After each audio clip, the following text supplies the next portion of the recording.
Ohio Senator Sherrod Brown was in New Middletown this afternoon to support a new law allowing pharmacists to tell people when a less expensive option is available. But the owner of the pharmacy used it as a chance to criticize pharmacy benefit managers and the practices they use to control prescription drugs.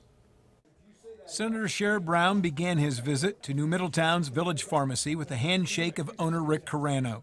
Then, after the senator spoke, Carano used his remarks to criticize the pharmacy benefit management system he's been forced to use. We have pharmacy benefit managers buying mail order companies and insurance companies as they consolidate power.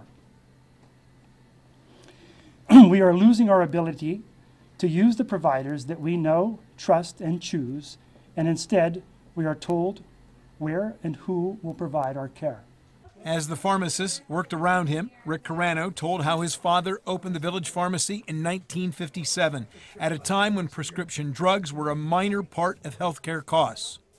Today, I am very sad to say, all of that is gone. Carano criticized insurance companies that force people to buy their drugs through mail order. We're forced to be served by pharmacists that we don't know or may never see.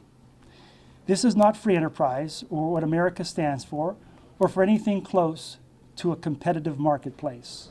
Carano said the whole drug supply chain was a mess, calling it a seriously broken healthcare system.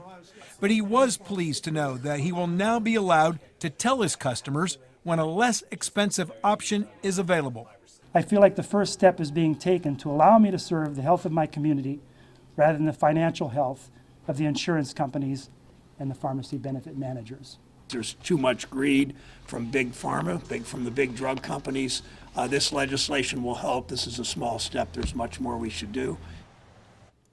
Rick Carano, the pharmacy owner, says the prescription drug industry needs to get the middleman problem, the pharmacy benefit management companies, under control, and the law eliminating the so-called gag clause starts the process.